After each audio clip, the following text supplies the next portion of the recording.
Imaginez 19 ans d'expérience, des centaines d'exorcismes, une vie entière passée à gérer des situations que la plupart des gens ont du mal à imaginer. Vous avez écrit un livre qui s'est vendu à des dizaines de milliers d'exemplaires.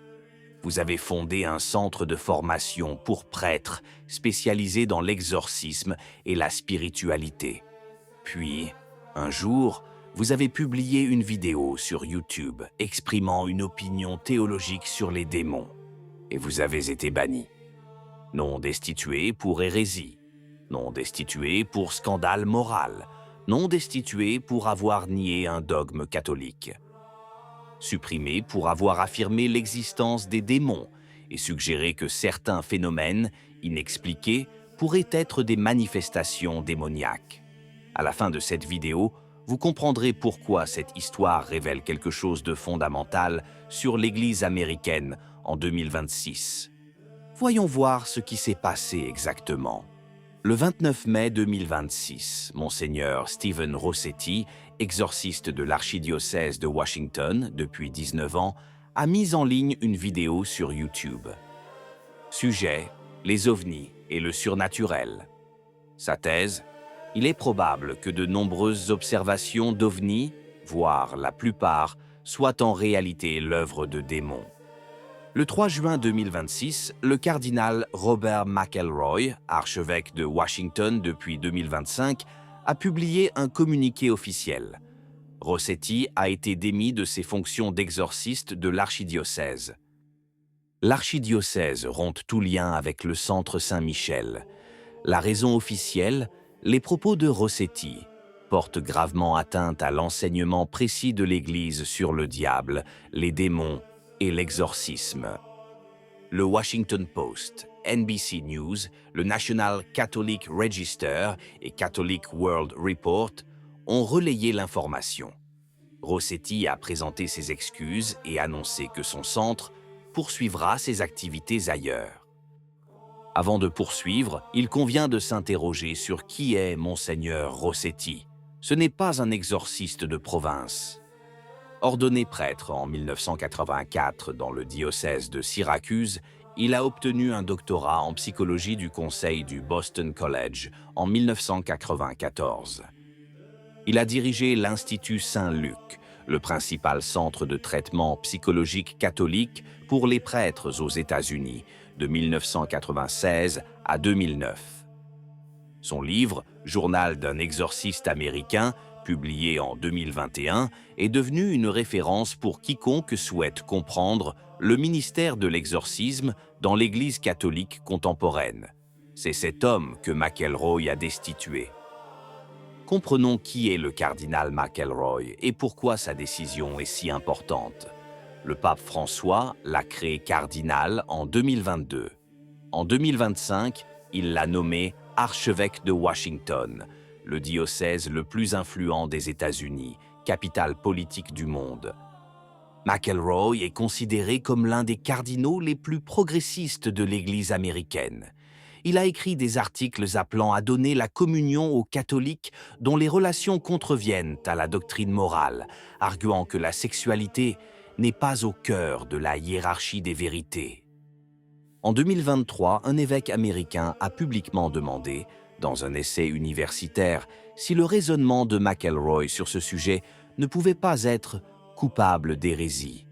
Il s'agit du cardinal qui a destitué l'exorciste pour avoir parlé de démons. Rossetti a réagi publiquement par une déclaration qui mérite d'être prise en compte. Il a demandé pardon pour tout manquement à l'enseignement du magistère de l'Église, notamment concernant la vidéo susmentionnée sur les extraterrestres et le démoniaque. Il annonça que le Centre Saint-Michel prévoit de poursuivre son ministère ailleurs. Il ne se défendit pas, n'attaqua pas McElroy, ne prétendit pas avoir raison. Il baissa simplement la tête et dit « Je continuerai à pratiquer l'exorcisme ailleurs ». Le geste de Rossetti est significatif. À l'heure où nombre de membres de l'Église résistent, revendiquent et s'opposent, il a choisi l'humilité. Mais cette même humilité rend la décision de McElroy d'autant plus difficile à comprendre. Il n'avait pas affaire à un rebelle, un dissident, un prêtre qui contestait l'autorité. Il avait affaire à un prêtre qui avait consacré 19 ans de sa vie au ministère le plus difficile et le plus sombre que l'Église connaisse, et qui, face aux critiques, avait choisi l'obéissance. Et c'est là que les choses se compliquent, et de façon significative.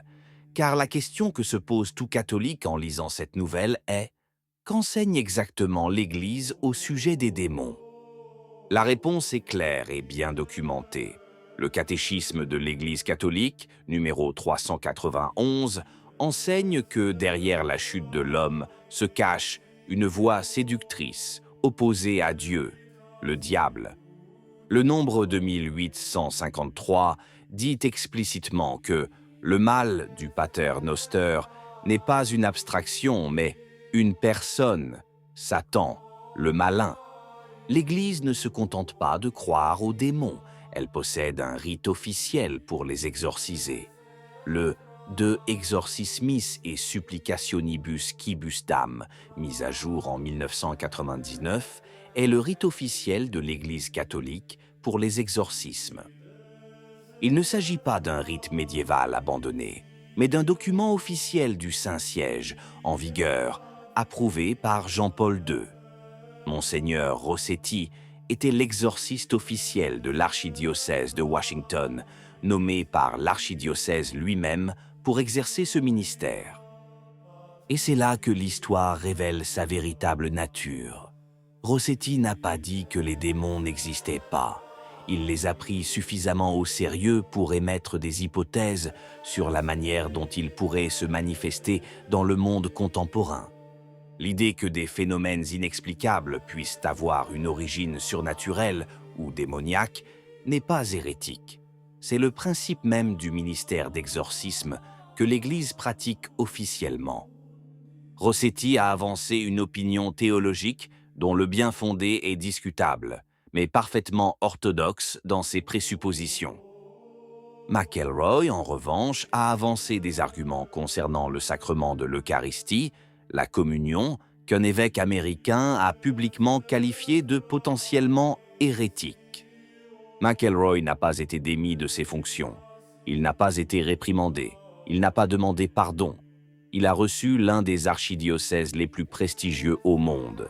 Rossetti a exprimé une opinion sur les démons et a perdu son poste en 6 jours. La vraie question, celle que personne n'ose poser, est la suivante. Existe-t-il un double standard au sein de l'Église américaine entre ce qui est puni et ce qui est toléré? Quiconque remet en question le dogme de l'Eucharistie peut progresser dans sa carrière. Quiconque prend trop au sérieux le dogme des démons est renvoyé. Quiconque demande la communion pour ceux qui vivent de manière immorale se voit infliger un archidiocèse capital. Quiconque affirme que les ovnis pourraient être des démons perd son ministère de 19 ans. Nous ne disons pas que Rossetti a raison au sujet des ovnis. Là n'est pas la question. Le problème, c'est que la raison invoquée, saboter l'enseignement de l'Église sur les démons, est pour le moins curieuse venant d'un prélat dont l'orthodoxie, sur d'autres points doctrinaux, a été publiquement remise en question par ses pairs. Cette asymétrie est flagrante. Elle donne à réfléchir. Elle révèle l'état d'une Église où l'orthodoxie semble appliquée de manière sélective et où croire trop fermement au diable peut vous coûter votre emploi. La tradition catholique a toujours su que le diable existe, qu'il est à l'œuvre dans le monde et que son outil de prédilection est la confusion, faisant passer l'orthodoxie pour de la folie et l'hétérodoxie pour une forme de miséricorde. Rossetti a-t-il eu tort de théologiser sur les ovnis dans une vidéo YouTube? Peut-être. Mais la réaction de son archidiocèse en dit long sur la direction que nous prenons. Qu'en pensez-vous? Si la vidéo vous a plu, laissez un commentaire. Amen. Que Dieu vous bénisse.